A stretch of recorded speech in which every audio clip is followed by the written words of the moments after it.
datang di Sarapan bareng Elizabeth. Saatnya bicara perempuan bareng Elizabeth. Dan kali ini spesial untuk campaign kita di bulan Mei, karena temanya kita adalah Elizabeth Celebrate Women.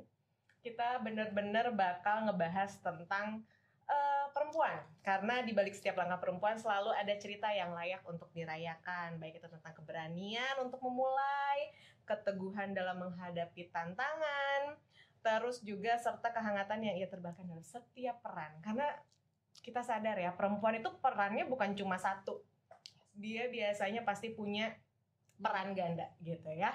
Dan di sini aku udah kedatangan narasumber yang dar. Selamat datang. Thank you. Terima kasih. Di sini ada Teh Nede. Nama aku Nede, atau biasa di Instagram dikenalnya Nede Vince. Sekarang umur aku baru aja memasuki umur 27 tahun. Kegiatan yang aku giati sekarang itu sebagai content creator yang biasa keluar dari gang. Terus juga aku sekarang seorang ibu, punya anak satu, dan juga seorang entrepreneur. Ada juga Kak Marta. Halo, aku Marta. Usiaku tahun ini 32 tahun. Perannya yang sedang dijalani, aku entrepreneur, bisnisnya di bidang packaging. Terus aku lagi membangun bisnis lain juga di bidang apparel. Aku seorang ibu, aku guru balet, aku nyanyi di paduan suara. Terus aku juga anggota komunitas bisnis. Halo. Dan juga ada Kak Tiffany. Nama aku Tiffany Aprodita. Terus usia aku 32 tahun. Saat ini aku berprofesi sebagai psikolog klinis untuk permasalahan-permasalahan dewasa ya. Itu terus juga sebagai HR di sebuah corporate dan ibu dari satu anak laki-laki. Yes, kita akan ngebahas tuntas tentang perempuan dari POV masing-masing karena ini backgroundnya beda-beda. Yes. Langsung aja kita mulai ya gitu. Kita mulai dari awal perjalanan ya. Dari kita flashback dulu nih ke belakang gitu ya. Kita mulai satu-satu. Boleh dipikirkan dulu. Kita mulai dulu dari awal. Dulu waktu kecil cita-citanya seperti apa? Boleh dari Kak Dede dulu deh. Kalau aku kan memang dari lahir tuh tinggal di gang ya. Jadi ya lingkungannya juga kebanyakan enggak yang modern gitu sih, dari si style baju segala macam ya, sederhana lah. Nah, tapi memang dari kecil itu karena awalnya aku pengen jadi atlet ya, jadi atlet badminton. Atlet apa? Karena Badminton? Kan, ya, karena memang di kultur gang itu yang suka dimainin itu olahraga badminton. Jadi kalau di Bandung, kalau kalian tahu tuh gor-gor badminton tuh banyak banget adanya di dalam gang. Nah, kakak aku dulu itu dia atlet badminton, jadi aku kayak bercermin gitu, aku juga pengen gitu. Tapi emang waktu kecil sering main badminton? Sering, cuman memang abah aku tuh nggak setuju lah, karena aku dianggapnya perempuan, takut nggak kuat gitu. Akhirnya nggak jadilah. Nah, tapi dari kecil itu aku tuh sama ibu aku, sama mami aku tuh suka banget thrifting. Kalau dulu bilangnya cimol. Iya, cimol. Gede bage. Ngalamin lah ya. Kalau aku karena rumah aku depan gang itu langsung pasar, jadi cimol kegiatan cimolnya tuh di pasar. Di pasar-pasar terus ada pasar luar segala macam. Jadi aku familiar banget tuh sama barang-barang thrift, terus kayak second hand branded barang-barang fashion yang branded segala macam. Nah, seiring waktu, karena kan kalau barang-barang thrift tuh unik-unik ya, kadang motifnya beda, warnanya beda, terus desainnya juga lebih menarik segala macam. Itu aku suka banget sama baju-baju yang memang cuttingannya dari modelan itu nggak minimalis gitu, katakanlah nggak minimalis segala macam. Nah, waktu itu ada tetangga aku tuh yang teteh. Aku kan waktu itu masih kecil ya. Kalau ngeliat teteh tuh masih kecil segini ya? Iya. Kalau lihat teteh, wah itu udah teteh. Aku kalau udah gede berarti aku jadi teteh ya gitu. Nah, ada tetangga aku, dia tuh kerja kantoran. Tapi stylenya tuh menurut aku ya sangat amat slay banget gitu. Jadi pakai rok pendek, pakai heels, terus pakai kemeja gitu. itu kayak keren banget, cantik banget gitu. Aku jadi kalau jadi teteh aku kayaknya pengen jadi kayak gitu deh nanti gede. Nah seiring waktu jadi mungkin aku kayak apa ya, jadi aku pengen jadi teteh yang kayak gitu, yang fashionable, yang bebas, yang keren gitu segala macam.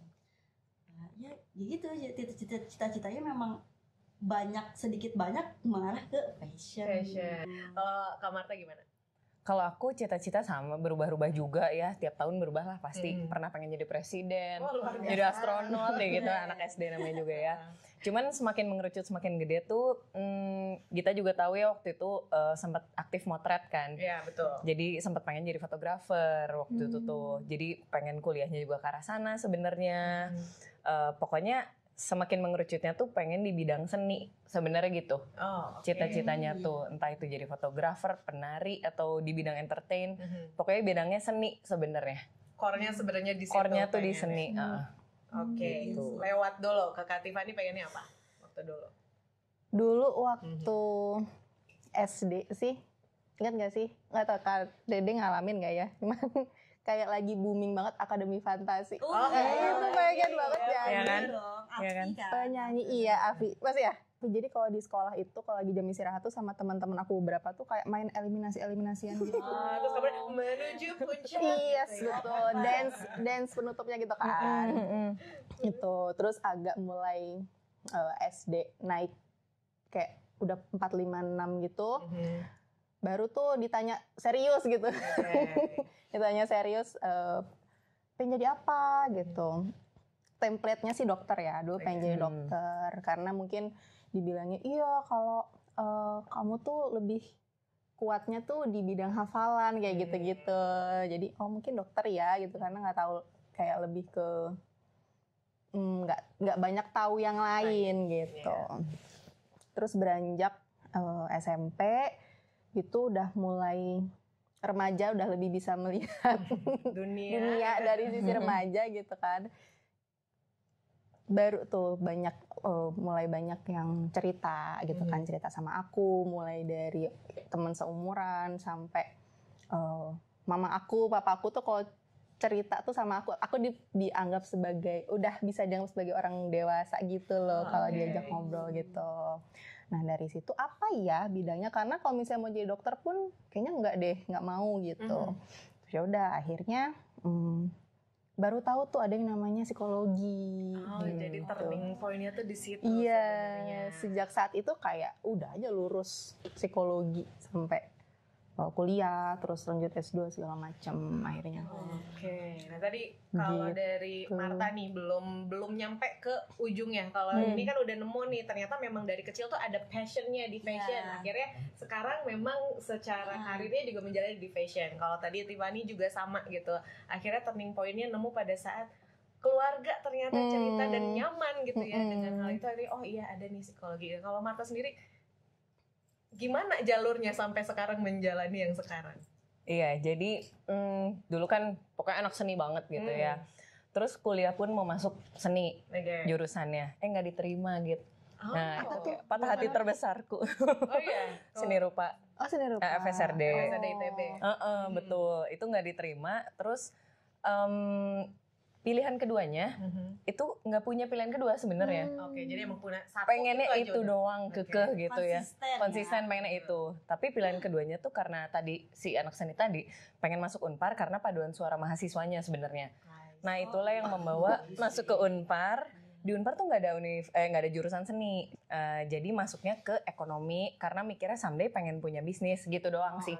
Sesimpel itu doang gitu. Jadi masuknya ke ekonomi dan akhirnya jadilah diriku yang sekarang.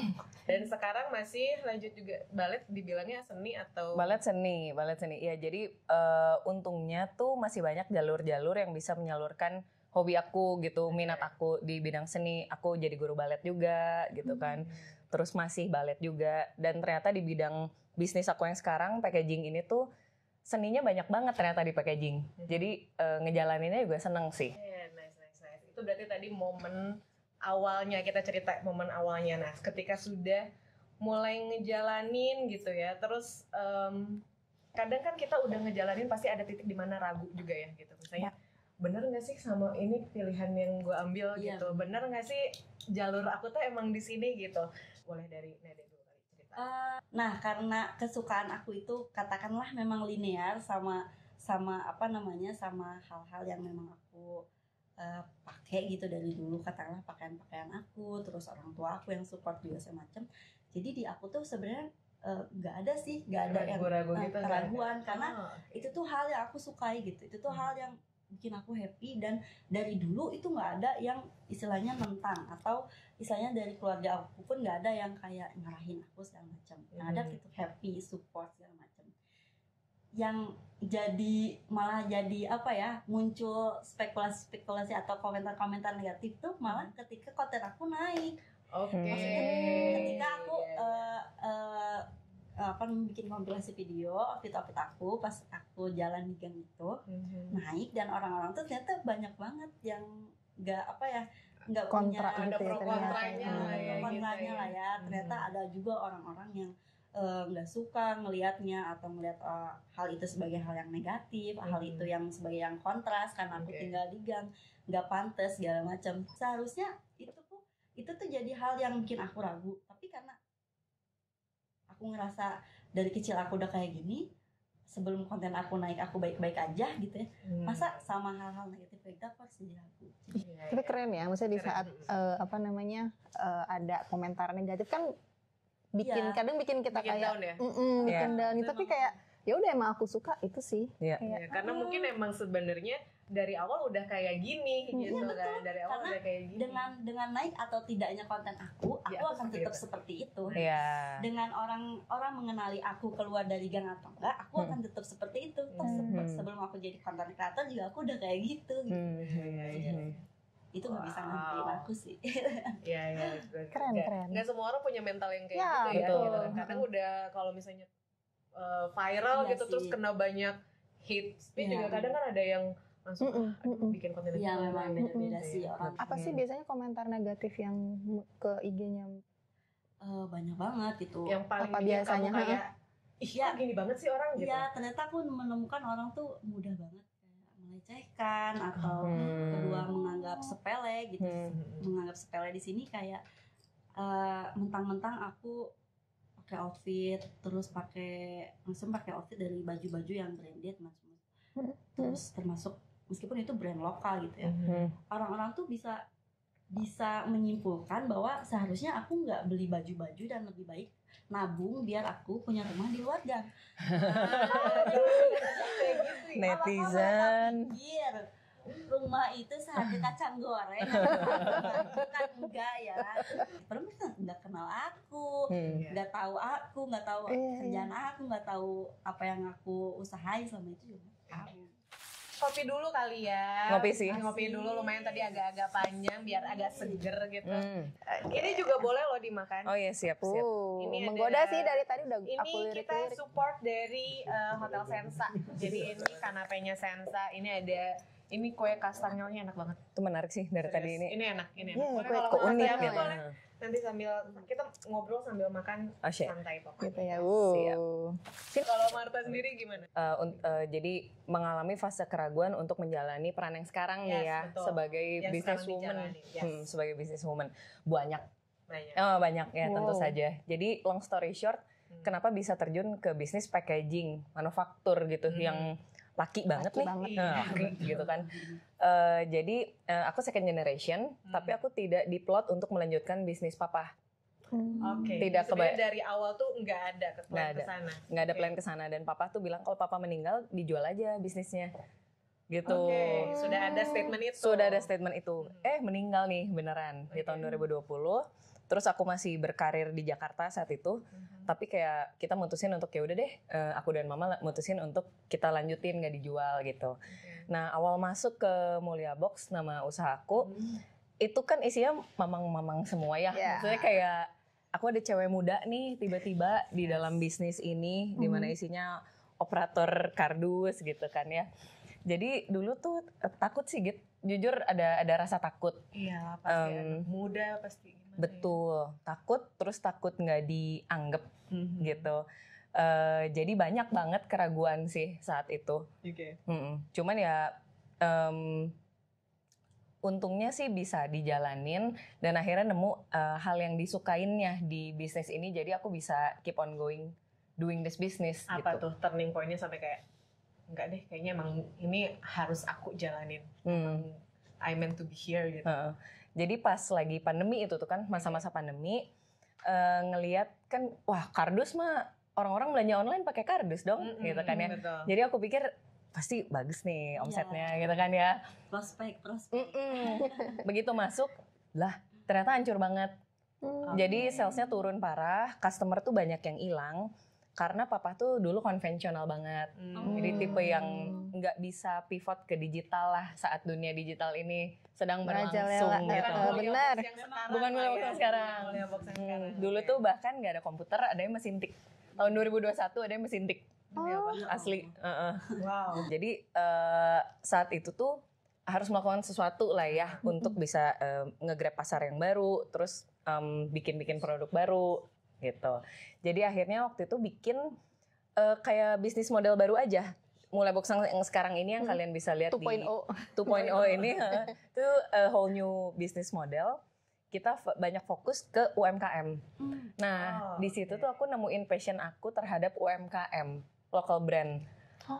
Aku tuh suka Ini passion banget kamu local brand. justru UMKM. Iya, karena UMKM itu kreatif dan mereka yang bikin aku bisa ngerjain dus-dus aneh-aneh yang aku suka sekarang itu loh. Oh, that's why you call it art gitu ya. Iya, mereka bikin dus bentuk rumah dong. Hah, bentuk rumah? Selama ini dus kotak coklat, bener gak sih? Iya. Jadi kita dari situ proses R&D lah yang paling aku suka sekarang ngerjainnya. Karena kan emang anak kreatif. Jadi di situ turning point dimana ternyata I like doing this gitu. Jadi karena kecintaanku terhadap UMKM dan dunia kreatif ini sih. Jadi nggak bosan kali ya, nggak boring. Ngerasa Betul. tertantang terus ya. Tantang dan grow customernya juga cukup signifikan dalam 4 tahun ini gitu. Dengan masuk 4 tahun ya? akunya baru 4 tahun ya. Mulia Box.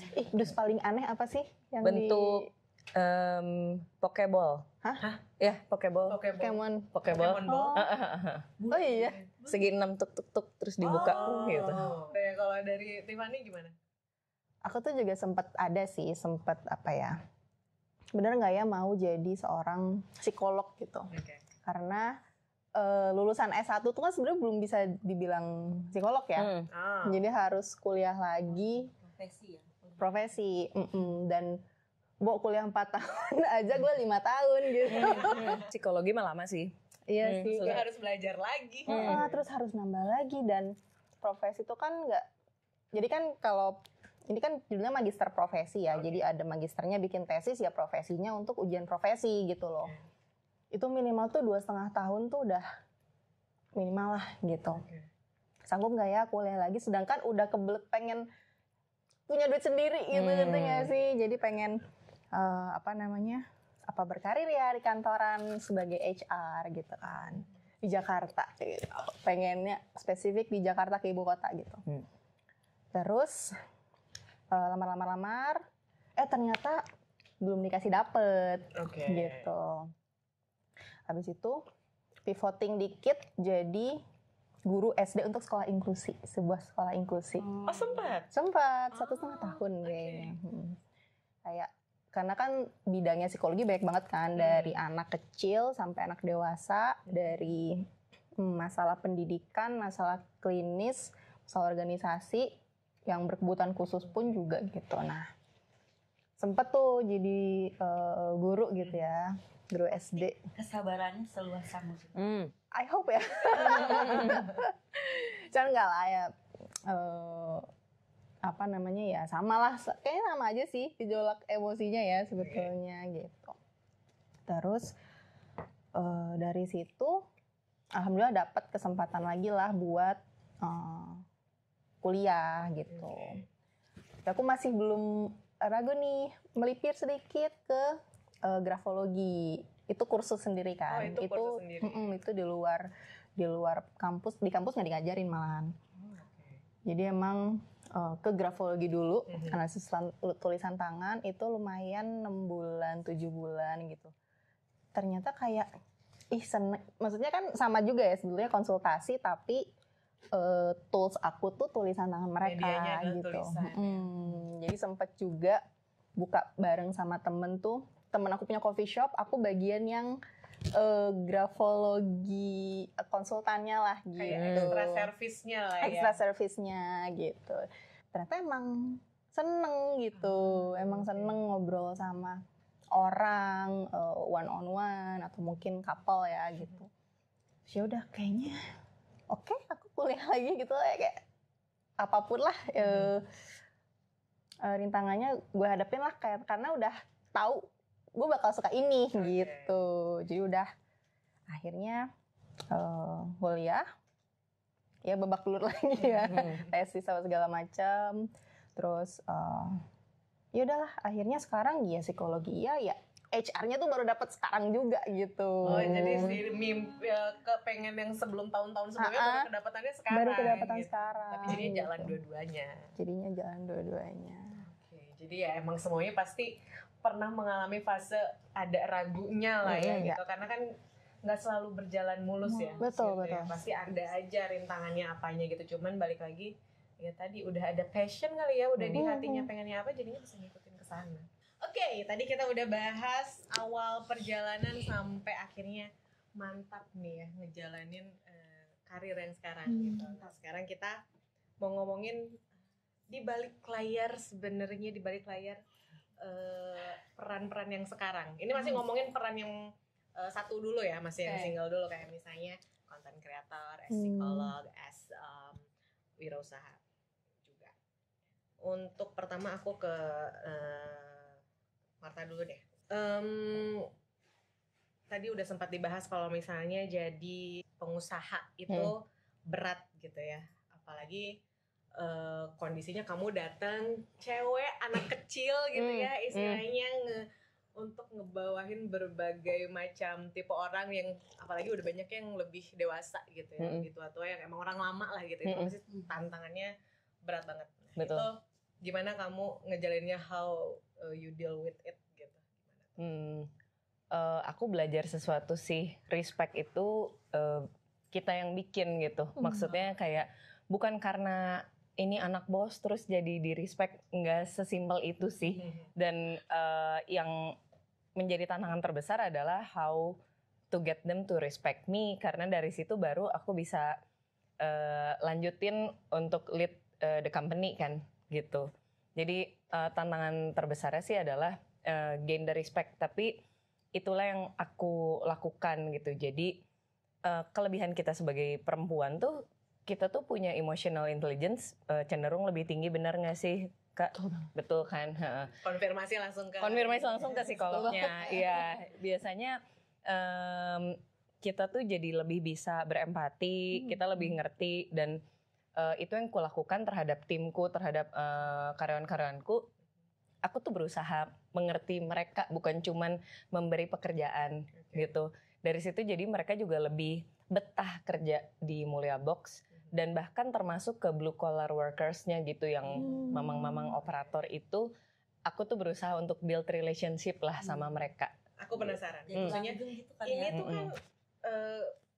kan bukan lingkungan yang biasa kamu hadapi dong sebenarnya gitu kan. Terus gimana caranya kamu bisa understand them, terus bisa berkomunikasi dengan mereka itu gimana caranya kamu?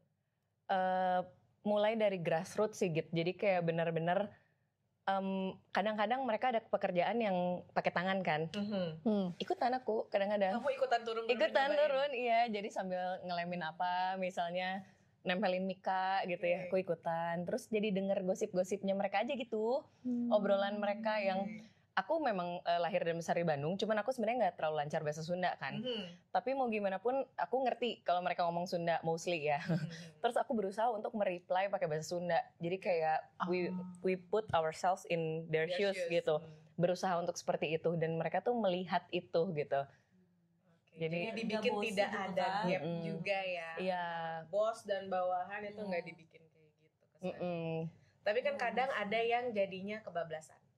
Kalau misalnya kita bos terlalu akrab gitu, jadi mungkin ada anak gue juga yang jadinya kebablasan. Gimana caranya kamu tetap ngejaga si barrier itu gitu. Jadi tetap ada ya tadi ngejaga, sebenarnya jatuhnya respect gitu, Iya. itu gimana? Iya, memang boundaries itu harus tetap dijaga sih, dan makanya kita punya yang namanya peraturan perusahaan gitu, punya SOP gitu kan. Jadi memang kamu kerja di sini ya sebagai profesional, bekerja di sini gitu. Yaitu bottom line-nya adalah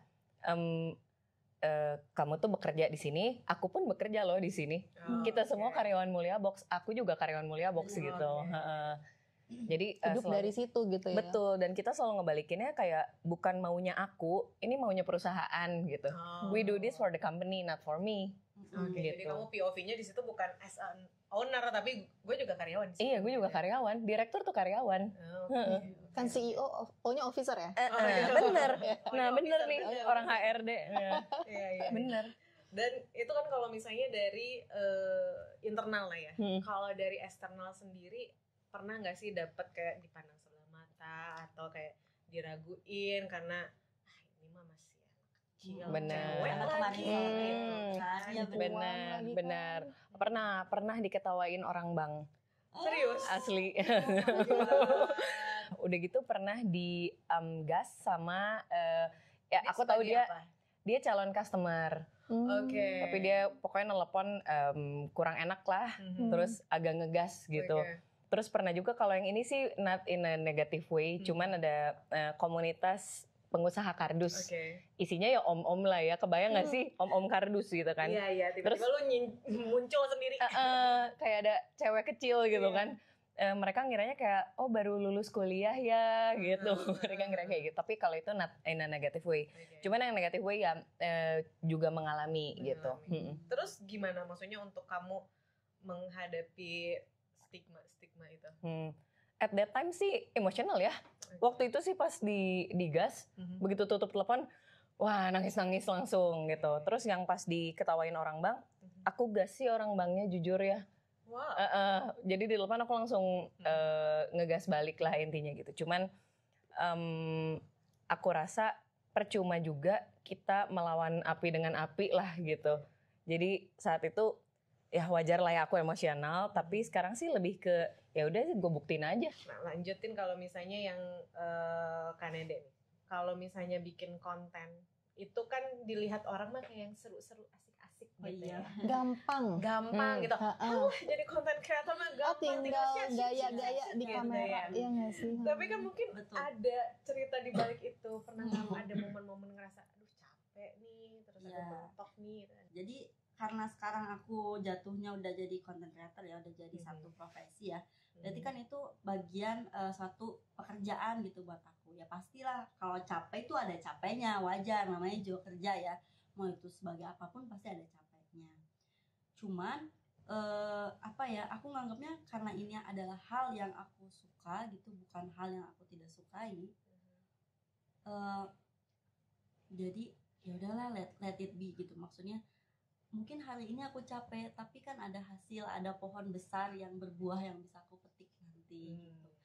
Cuman pasti ada capek-capeknya, terus termasuk cuaca gitu kan. Itu kan aku kalau shoot konten kan Ya, karena kamu cuacanya outdoor harus, ya. Iya, harus benar. bagus. Terus kalau siang juga nggak bagus cahayanya, harus sore. Sementara sore itu rawan hujan segala macam. Terus harus lihat situasi dulu, apakah ada tukang sayur apa enggak gitu kan, suka ada kan, ada tukang gerobak, ada apa namanya, bak sampah, ada jadwalnya aja ya. sampah, ada jadwalnya tukang tahu nongkrong di situ, tukang sayur nongkrong di situ, kan harus apa ya, karena kan aku nggak tinggal di situ ya, maksudnya meskipun aku orang situ, cuman rumah aku tuh bukan di daerah situ.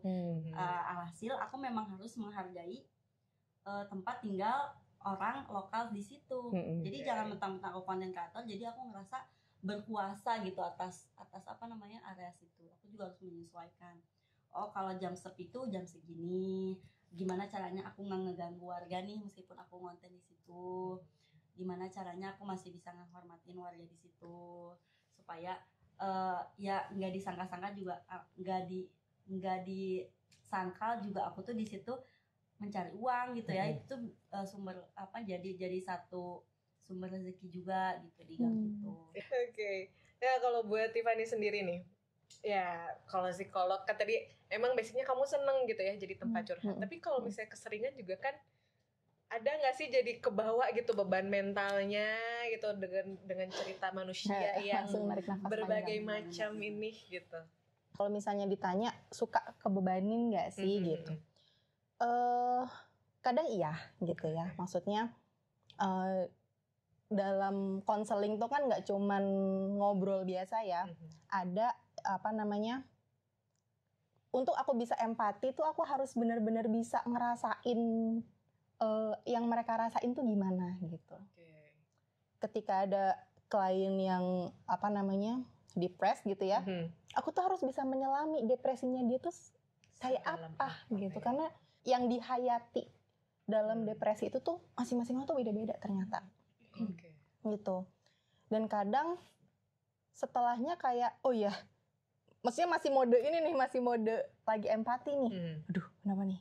Tapi ya apa namanya, semakin kesini semakin bisa kayak apa namanya, belajar gitu ya, kayak oh ya udah, ketika 1 jam sesi itu ya udah, sisanya aku letakkan di situ gitu, aku tinggalkan di situ, aku jadi diri aku yang aku lagi. Ada ritualnya nggak gitu, atau biasanya kamu ngapain gitu untuk bisa kayak, kalau misalnya orang artis lagi acting juga kan gimana caranya dia bisa meninggalkan perannya dia gitu. Itu gimana?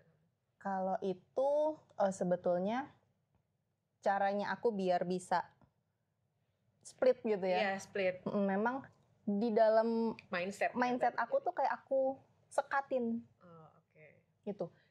Di luar aku ruangan konsultasi itu juga punya masalah sendiri kan, punya kerjaan atau pikiran sendiri gitu, itu aku sekat di situ. Kayak oke, 1 jam ini tolong fokus sama dia. Setelahnya kalau misalnya lagi sedih nih, pernah lagi sedih terus dikonsulin orang. Iya. Itu gimana tuh? Ya itu, jadi kayak aku please sejam ini dikesampingkan dulu. Enggak. Dikesampingkan dulu masalahnya. Iya, ini masalah kamu ada. Tapi tolong untuk yang sekarang 1 jam aja. Aku bilang ke diri aku sendiri kayak 1 jam aja please be present for your client gitu. Ngomong sama diri sendiri. Jadi ya ketika 1 jam itu ya udah kayak lupa sejenak gitu.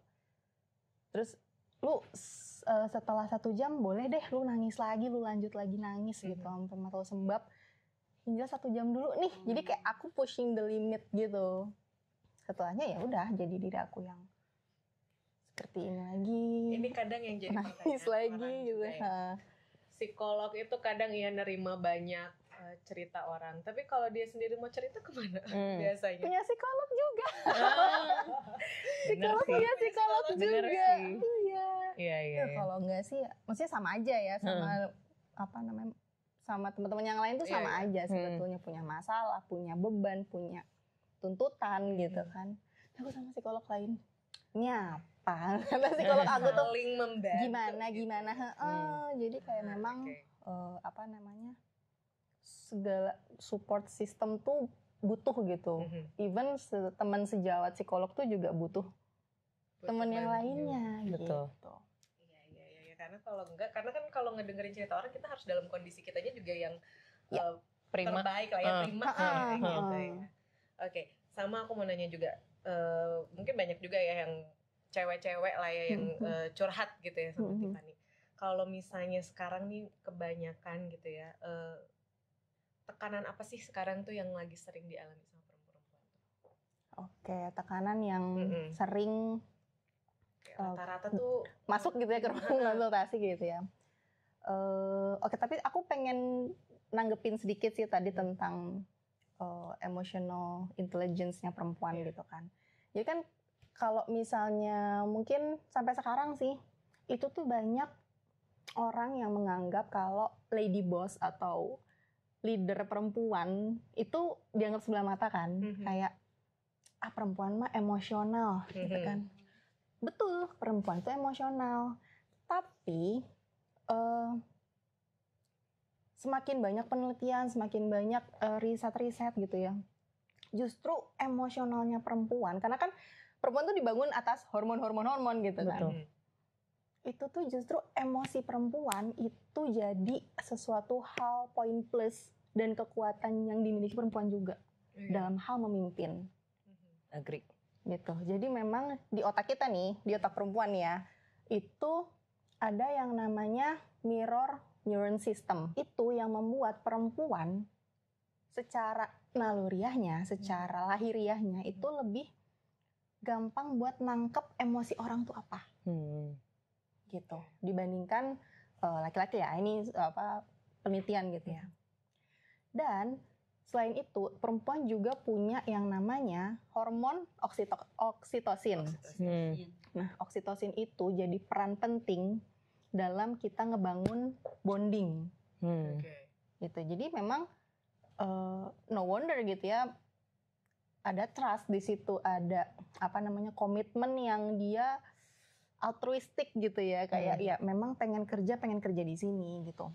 Sebagai director juga aku yakin kayak membangun keterikatannya tuh lebih erat gitu.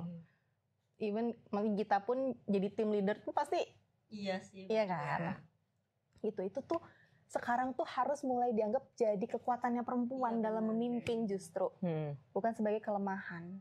Karena perempuan tuh kan pengennya ini ya, pengen bonding gitu. Iya, gimana caranya deh biar tim ini bonding gitu. Ketika udah bonding lebih nggak hangat gitu kan.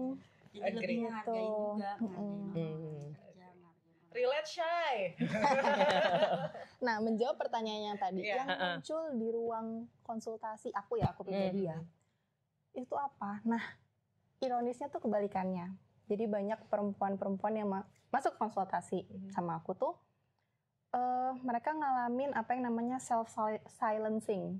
Perempuan ini cepat memahami emosi orang, terus juga pengen bonding. Kadang kalau misalnya kita sendiri nggak take care of ourselves, suara kita tuh jadi nggak ada. Kita ngerasain emosi apa tuh jadi nggak kita kenali. Jadinya kayak supaya nih orang-orang di sekeliling aku harmonis, terus rukun, damai, kebutuhanku jadi nggak penting, gitu. Oke. Nanti lagi yang penting nih rukun dulu, adem dulu, mau di kantor, mau di di tempat kerja, di keluarga, itu kayak akhirnya kita menempatkan diri kita tuh jadi prioritas yang kesekian. Yang sekian. Gitu. Jadi itu yang sering muncul, perempuan-perempuan nih yang akhirnya nggak bisa menyuarakan kebutuhannya, menyuarakan perasaannya kayak gitu. Lebih ke sana berarti jadinya. Lebih ke sana. Oke. Nah, ini nyambung sama ke pertanyaan berikutnya. Sekarang kita mulai masuk ngomongin ke perempuan dan peran ganda itu. Kalau udah capek di kantor ya di rumah jangan capek gitu kan. Yang aku pernah mencoba jadi full time ibu rumah tangga. Berat loh. Ternyata punya anak tidak semudah itu, tidak hanya lucu-lucu yang di media sosial gitu. Memaksakan diri untuk jadi ibu rumah tangga, padahal aku punya potensi lain atau aku punya jalan hidup aku sendiri yang lain.